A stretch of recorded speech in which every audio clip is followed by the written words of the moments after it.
പഹൽഗാം ഭീകരരെ ഓപ്പറേഷൻ മഹാദേവിലൂടെ വധിച്ചെന്ന് ലോക്സഭയിൽ ആഭ്യന്തരമന്ത്രി അമിത്ഷായുടെ സുപ്രധാന പ്രഖ്യാപനം.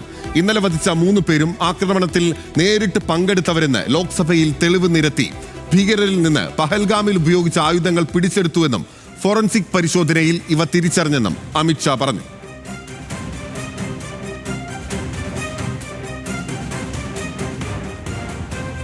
ऑपरेशन महादेव में सुलेमान उर्फे फैजल जट, अफगान और जिब्रान 3 आतंकवादी सेना, सीआरपीएफ और जम्मू कश्मीर पुलिस के संयुक्त अभियान में ऑपरेशन महादेव में मारे गए, जिन्होंने बेसरन घाटी में हमारे प्रवासियों को, नागरिकों को मारा था. ये तीनों आतंकवादी ये थे और तीनों मारे गए.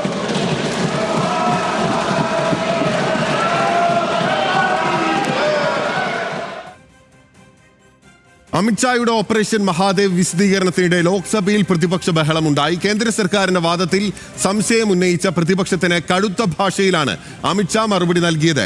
കോൺഗ്രസ് പാകിസ്ഥാന് ക്ലീൻ ചിറ്റ് നൽകുന്നുവെന്നും അമിത്ഷായുടെ ശകാരം. पाकिस्तान से आपकी बात होती है क्या? अरे बैठ जाओ भाई.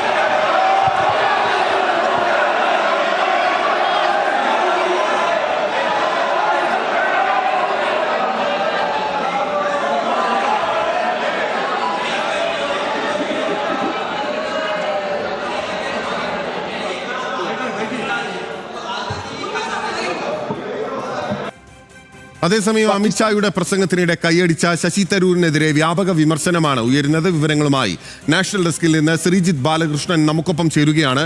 ശ്രീജിത്ത്, വളരെ സുപ്രധാനമായ ഒരു പ്രഖ്യാപനമാണ് കേന്ദ്ര ആഭ്യന്തരമന്ത്രി ഇന്നിപ്പോൾ ലോക്സഭയിൽ നടത്തിയിരിക്കുന്നത്. ഓപ്പറേഷൻ മഹാദേവ് വിജയമായിരിക്കുന്നു. അതിലൂടെ പഹൽഗാമിൽ 26 നിഷ്കളങ്കരായ മനുഷ്യരുടെ ജീവൻ അപഹരിച്ച ക്രിമിനലുകളെ അടക്കം വകവരുത്തിയിരിക്കുന്നു. മുഖ്യ സൂത്രധാരനടക്കം തീർത്തിരിക്കുന്നു എന്നുള്ളതാണ് അമിത്ഷായുടെ പ്രഖ്യാപനം. നോക്കൂ, ഇന്നലെ ഈ പ്രത്യേക പാർലമെന്റ് സെഷൻ, അതായത് ഈ ഓപ്പറേഷൻ സിന്ദൂർ വിശദീകരിക്കുന്നതുമായി ബന്ധപ്പെട്ട സെഷൻ ഇടെയാണ് ഓപ്പറേഷൻ മഹാദേവിന്റെ വിവരങ്ങൾ പുറത്തു വന്നത്. അതിന്നിപ്പോൾ കേന്ദ്ര ആഭ്യന്തരമന്ത്രി സ്ഥിരീകരിക്കുകയാണ്. ഇന്നലെ തന്നെയാണോ ഈ ഓപ്പറേഷൻ മഹാദേവ് നടന്നത്, അതോ അതിനു മുൻപാണോ? ഓപ്പറേഷൻ മഹാദേവ് ഇന്നലെയാണ് നടന്നത്. അതിൻ്റെ പ്ലാനിംഗ് കഴിഞ്ഞ മെയ് 22 മുതൽ ഇതിൻ്റെ വിവരങ്ങളെല്ലാം കേന്ദ്ര സർക്കാർ ശേഖരിച്ചിരുന്നു, സൈന്യം ശേഖരിച്ചിരുന്നു. NIAക്ക് ഇതുമായി ദേശീയ അന്വേഷണ ഏജൻസിക്ക് ഇതുമായി എല്ലാ വിവരങ്ങളും മെയ് 22 മുതൽ മെയ് 22 ഏറെക്കുറെ ഇക്കാര്യത്തിൽ തീരുമാനമായത്. 22 മുതൽ NIA ദേശീയ അന്വേഷണ ഏജൻസി ഇക്കാര്യത്തിൽ എല്ലാ തെളിവുകളും ശേഖരിച്ചു വരികയായിരുന്നു. കഴിഞ്ഞ ദിവസമാണ്, അതായത് ഇന്നലെ രാവിലെയാണ്, ഇന്നലെ പുലർച്ചെയാണ് ചൈനീസ് നിയന്ത്രിത ചില റിമോട്ടുകളും ചില ഉപകരണങ്ങളും ഉപയോഗിച്ചുകൊണ്ടുള്ള ഈ ഭീകരർ ഇന്നലെ മഹാദേവ് ഓപ്പറേഷൻ മഹാദേവിൻ്റെ ഭാഗമായി വനത്തിനുള്ളിൽ ഒളിച്ചിരിക്കുന്നുവെന്ന വിവരം ലഭിക്കുകയും അവിടേക്ക് ഏതാണ്ട് സൈന്യവും സംയുക്ത സൈനിക സംഘം, അതിൽ സൈന്യമുണ്ട്, കരസേനയുണ്ട്, അതോടൊപ്പം തന്നെ ജമ്മു കാശ്മീർ പോലീസുണ്ട്, CRPF ഉണ്ട്, മറ്റ് പാരാമിലിറ്ററി സംവിധാനങ്ങൾ എല്ലാം കൂടി ചേർന്നുള്ള സംയുക്ത സൈനിക സംവിധാനം ഇന്നലെ ഓപ്പറേഷൻ മഹാദേവിൻ്റെ ഭാഗമായി മഹാദേവ് മലനിരകളോട് ചേർന്നുള്ള വനത്തിൽ അവിടെ എത്തുകയും അവിടെ ഈ ഭീകരർ ഒളിച്ചിരിക്കുന്നതായി നേരത്തെ തന്നെ വിവരം ലഭിച്ചിരുന്നു. ആ പ്രദേശം വളയുകയും അവരെ കൊലപ്പെടുത്തുകയുമാണ് ചെയ്തത്. ഇന്നലെ വിവരം വരികയും വാർത്ത ഏതാണ്ട് സ്ഥിരീകരിക്കുകയും ചെയ്തിരുന്നതാണ്. അത് മൂന്ന് പേരും, ആ സുലൈമാൻ ഷാ അടക്കം 3 പേരും പഹൽഗാമിൽ ഭീകരാക്രമണം നടത്തിയവരാണ് എന്ന കാര്യം ഏറെക്കുറെ സ്ഥിരീകരിക്കുകയും ചെയ്തിരുന്നു. നമ്മളെല്ലാവരും ആ വാർത്ത നൽകുകയും ചെയ്തിരുന്നു. ഇന്ന് ഔദ്യോഗികമായി കേന്ദ്ര ആഭ്യന്തരമന്ത്രി തന്നെ ലോക്സഭയിൽ അത് ഔദ്യോഗികമായി പ്രഖ്യാപിക്കാനുണ്ടായത്. കഴിഞ്ഞ മെയ് 22 മുതൽ ഇന്നലെ വരെയുള്ള നിരീക്ഷണങ്ങളുടെ തുടർച്ചയെന്നോണമാണ് ഭീകരരെ കണ്ടെത്തിയത്. അവരെ കണ്ടെത്തി കഴിഞ്ഞു, ഇന്നലെ അവരെ വധിച്ചു കഴിഞ്ഞു. രാജ്യം അതിന് സൈന്യത്തോട് കടപ്പെട്ടിരിക്കുന്നു. ഈ ഭീകരരെ കൊലപ്പെടുത്തിയവരുടെ കുടുംബങ്ങളോട് രാജ്യം ആദരവർപ്പിക്കുന്നു എന്നാണ് അമിത്ഷാ പറഞ്ഞത്. ഒപ്പം തന്നെ ഇതിനോട് ഏറ്റവും ശ്രദ്ധേയമായ കാര്യം, പ്രധാനമന്ത്രി ഇന്ന് വൈകിട്ട് സംസാരിക്കാനിരിക്കുന്നുണ്ട്. ഒരുപക്ഷെ അദ്ദേഹവും ഓപ്പറേഷൻ സിന്ദൂറിനപ്പുറത്തേക്ക് ഓപ്പറേഷൻ മഹാദേവിനെ കുറിച്ചായിരിക്കും സംസാരിക്കുക. ഓപ്പറേഷൻ സിന്ദൂറിനെ കുറിച്ചാണ് ചർച്ചകൾ പുരോഗമിക്കുന്നത്.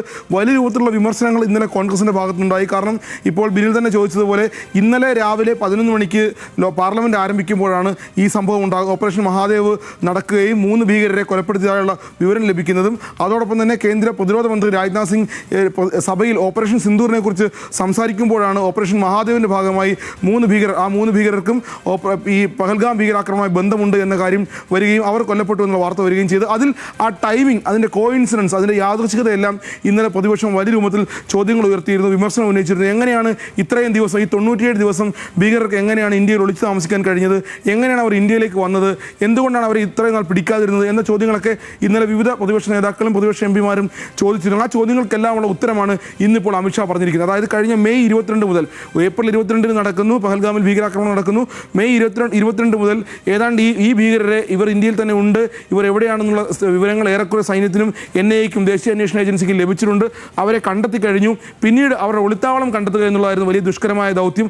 അത് വനമേഖലയിലായിരുന്നു. അത് കണ്ടെത്തി അവരുടെ ഏറ്റവും അടുത്ത സൈന്യമെത്തി ഇന്നലെ അവരെ വധിച്ചു. അങ്ങനെ വളരെ വിശദമായ വിശദീകരണമാണ് ഇന്നിപ്പോൾ കേന്ദ്ര ആഭ്യന്തരമന്ത്രി അമിത്ഷാ നടത്തിയിട്ടുള്ളത്. ഒപ്പം തന്നെ മറ്റൊരു കാര്യം, ഇതിൽ പ്രതിപക്ഷത്തിൻ്റെ ഭാഗത്ത് നിന്നും വലിയ വിമർശനങ്ങളും വലിയ ശബ്ദ കോലാഹലങ്ങളും ഒരുപക്ഷെ അമിത്ഷായുടെ പ്രസംഗം തടസ്സപ്പെടുത്താൻ വരെ ശ്രമങ്ങളുണ്ടായി. അപ്പോഴാണ് അമിത്ഷാ കളം മാറ്റി ചവിട്ടുന്നത്, അല്ലെങ്കിൽ മറ്റൊരു രൂപത്തിലേക്ക് പ്രതിഷേധവും അല്ലെങ്കിൽ വിമർശനവും തൊടുക്കുന്നത്. അത് കോൺഗ്രസിനെ അതിരൂക്ഷമായി വിമർശിച്ചുകൊണ്ടാണ്. ആദ്യം സമാജ്വാദി പാർട്ടി നേതാവ്, സമാജ്വാദി പാർട്ടി SP-യുടെ നേതാക്കന്മാരാണ് ആദ്യം അമിത്ഷായുടെ പ്രസംഗത്തിൽ ഇടപെടാൻ ശ്രമിച്ചത്.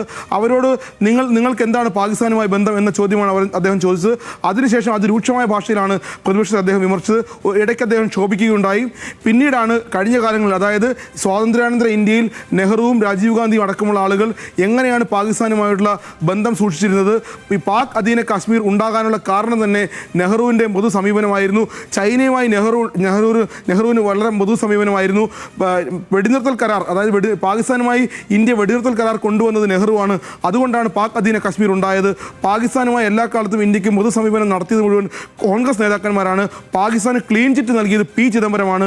അങ്ങനെ വലിയ രൂപത്തിൽ പേരെടുത്ത് പറഞ്ഞ് കോൺഗ്രസിൻ്റെ നേതാക്കന്മാരെ പേരെടുത്ത് പറഞ്ഞുകൊണ്ടാണ് വലിയ വിമർശനം അദ്ദേഹം ഉന്നയിക്കുന്നത്. ആദ്യം വളരെ സമവായത്തിൽ ഓപ്പറേഷൻ സിന്ദൂറിനെ കുറിച്ചും മഹാദേവനെക്കുറിച്ചും പറഞ്ഞു വന്ന അമിത്ഷാ അത് വിശദീകരിച്ചു. അതിനുശേഷം വലിയ വിമർശനം കോൺഗ്രസിനും കോൺഗ്രസ് നേതാക്കന്മാർക്കുമെതിരെ ഇന്ന് നടത്തുകയാണുണ്ടായത്. ഇപ്പോൾ ഏറ്റവും കൂടുതൽ അദ്ദേഹം പറഞ്ഞു വെക്കുന്നത്, പാകിസ്ഥാനുമായി നിങ്ങൾക്ക് എന്താണ് ബന്ധം, എന്തുകൊണ്ടാണ് പാകിസ്ഥാനിലുള്ള തീവ്രവാദികൾ ഇന്ത്യയിൽ വന്ന് ആക്രമണം നടത്തുമ്പോൾ നിങ്ങൾ എന്തുകൊണ്ടാണ് മിണ്ടാതിരിക്കുന്നത്, നിങ്ങൾ ഇന്ത്യയുടെ എത്ര വിമാനങ്ങൾ നഷ്ടപ്പെട്ടു എന്നാണ് നിങ്ങൾ ചോദിക്കുന്നത്. ഇത് ഇന്നലെ രാജ്നാഥ് സിംഗും ചോദിച്ചതാണ്. പാകിസ്ഥാനെ നമ്മൾ ആക്രമിക്കുമ്പോൾ അതിനെന്തിനാണ് നിങ്ങൾ വിഷമിക്കുന്നത്? ആ ചോദ്യത്തിനാണ് ഒരുപക്ഷെ വലിയ രൂപത്തിൽ വലിയ ബഹളം ഉണ്ടാകുന്നത് സഭയിൽ. അത് കോൺഗ്രസിന് നേരെയായിരുന്നു ആ ചോദ്യം ഉണ്ടായിരുന്നത്. കോൺഗ്രസ് നേതാക്കന്മാരും ഇന്നതിൽ പ്രതികരിച്ചിട്ടില്ല. ഒരുപക്ഷെ അതിനപ്പുറത്തേക്ക് ചിന്തിച്ചാൽ, നേരത്തെ ബിനിൽ തന്നെ സൂചിപ്പിച്ചതുപോലെ നമ്മൾ ആ ദൃശ്യങ്ങളിൽ കണ്ടത് ശശി തരൂരിൻ്റെ ഭാഗത്ത് നിന്ന് വലിയ പിന്തുണ ഇന്ന് അമിത്ഷാ പ്രസംഗിക്കുമ്പോൾ ഉണ്ടായി. അത് പ്രത്യക്ഷമായി തന്നെയാണ്, പരോക്ഷമായിട്ടല്ല. ഇതുവരെ പരോക്ഷമായ പിന്തുണയും വാക്കുകളും മെസ്സേജുകളുമായിരുന്നു ഉണ്ടായിരുന്നതെങ്കിൽ ഇന്ന് സഭയിൽ കേന്ദ്ര ആഭ്യന്തരമന്ത്രിയുടെ പ്രസംഗത്തെ അനുകൂലിച്ചുകൊണ്ട് അദ്ദേഹം കൈയടിച്ചുകൊണ്ട് സഭയിൽ ഇരിക്കുന്നൊരു അന്തരീക്ഷം ഉണ്ടാകുന്നു. അതൊരു പക്ഷേ കോൺഗ്രസിന് വലിയ ക്ഷീണമാകും. അത് മാത്രമല്ല, ഇന്നിപ്പോൾ ശശി തരൂർ സഭയിൽ ഏറ്റവും സംസാരിക്കാൻ യോഗ്യനെന്ന് BJP പറയുന്ന ശശി തരൂരിന് സംസാരിക്കാൻ അവസരമില്ല. ഒപ്പം തന്നെ കോൺഗ്രസിൻ്റെ ഏറ്റവും പ്രധാനപ്പെട്ട നേതാവായിട്ടുള്ള മനീഷ് തിവാരി, അദ്ദേഹത്തെയും ഈ സംസാരിക്കുന്നവരുടെ പാനലിൽ നിന്ന്, അതായത് സഭയിൽ സർക്കാരിനെതിരെ സംസാരിക്കേണ്ടവരുടെ പാനലിൽ നിന്ന് കോൺഗ്രസ് ഒഴിവാക്കിയിട്ടുണ്ട്. മനീഷ് തിവാരി ഒഴിവാക്കിയ വിവരം ഇന്ന് രാവിലെയാണ് പുറത്തു വരുന്നത്. അങ്ങനെ കോൺഗ്രസ് ഒരു രൂപത്തിൽ, ഒരുപക്ഷെ പ്രതിപക്ഷം തന്നെ ഒരു രൂപത്തിൽ, വലിയ രൂപത്തിൽ പ്രതിരോധത്തിലേക്ക് പിന്മാറുന്നു. വളരെ സമഗ്രമായി വിവരങ്ങളുമായി മന്ത്രിമാർ, ആഭ്യന്തരമന്ത്രി അടക്കം ഇന്ന് വന്ന് സമഗ്രമായി ഓപ്പറേഷൻ സിന്ദൂറിനെ കുറിച്ച് കോൺഗ്രസ് വൃത്തങ്ങൾ പറയുന്നത് അനുസരിച്ച് ശശി തരൂരിനോട് സംസാരിക്കാൻ രാഹുൽ ഗാന്ധി ആവശ്യപ്പെട്ടു. പക്ഷേ തരൂര് സംസാരിക്കുന്നില്ല. അതായത് പാർട്ടിയുടെ വിപ്പുണ്ടല്ലോ, അപ്പോൾ ആ വിപ്പ് ലംഘിച്ചുകൊണ്ട് സർക്കാരിന് അനുകൂലമായി സംസാരിക്കേണ്ടി വരും എന്നുള്ളത് കൊണ്ട് തന്നെ സംസാരിക്കുന്നില്ല എന്ന കാര്യം ചീഫ് വിപ്പായിട്ടുള്ള കൊടിക്കുന്നിൽ സുരേഷിനോട് ഉൾപ്പെടെ അദ്ദേഹം അറിയിച്ചു എന്ന വാർത്തകളും ഉണ്ടായിരുന്നല്ലോ. തീർച്ചയായും മനീഷ് തിവാരിയും അക്കാര്യം തന്നെയാണ് പറയുന്നത്. എൻ്റെ സൈലൻസ് ആണ്, my silence is my words എന്നാണ് പറഞ്ഞത്. ഞാൻ മിണ്ടാതിരിക്കുന്നത് എൻ്റെ വാക്കുകളിലുണ്ട് എന്നാണ് മനീഷ് തിവാരിയും ഇന്ന് പറയുന്നത്. കാരണം അത് തരൂരിനെ കൂടി ചേർത്ത് വായിക്കേണ്ടി വരും. അങ്ങനെയാണെങ്കിൽ സർക്കാരിനെതിരെ സംസാരിക്കേണ്ട ആളുകൾ, കോൺഗ്രസ് എന്നുള്ള ആളുകൾ പ്രധാനമായും ശശി തരൂരും മനീഷ് തിവാരിയും ഒക്കെ തന്നെയാണ്. പക്ഷേ അവർ സംസാരിക്കാതിരിക്കുമ്പോൾ സ്വാഭാവികമായും അത് കോൺഗ്രസിനാകും തിരിച്ചടി എന്നാണ് BJP വിലയിരുത്തുന്നത്. BJP അതിനെ വലിയ അനുകൂലമായി തന്നെയാണ് കാണുന്നത്.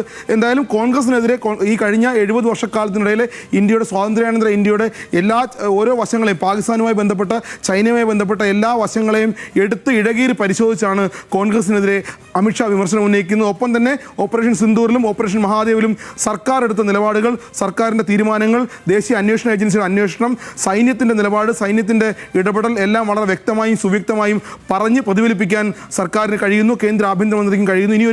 ഇനി കാത്തിരിക്കേണ്ടത് പ്രതിപക്ഷത്തു നിന്ന് പ്രിയങ്ക ഗാന്ധിയുടെയും മല്ലികാർജ്ജുൻ ഖാർഗെയുടെയും രാഹുൽ ഗാന്ധിയുടെയും പ്രസംഗങ്ങളായിരിക്കും. അല്ലെങ്കിൽ അവരെങ്ങനെയായിരിക്കും ആയിരിക്കും സർക്കാരിനെ വിമർശിക്കുക എന്നാണ് കണ്ടറിയേണ്ടത്. ഉറപ്പായും അതാണ് ഇനി പ്രധാനമായി കാണേണ്ടത്. ഇനി രാഹുൽ ഗാന്ധി ലോക്സഭാ പ്രതിപക്ഷ നേതാവ് ഇപ്പോൾ സംസാരിക്കും. ഒപ്പം തന്നെ പ്രധാനമന്ത്രി ഇന്ന് സംസാരിക്കുമോ എന്നുള്ള പ്രധാനപ്പെട്ട ചോദ്യം കൂടി അവിടെ അവശേഷിക്കുകയാണ്. ശ്രീജിത്ത് ബാലകൃഷ്ണനാണ് വിശദമായ വിവരങ്ങൾ നൽകിയത്.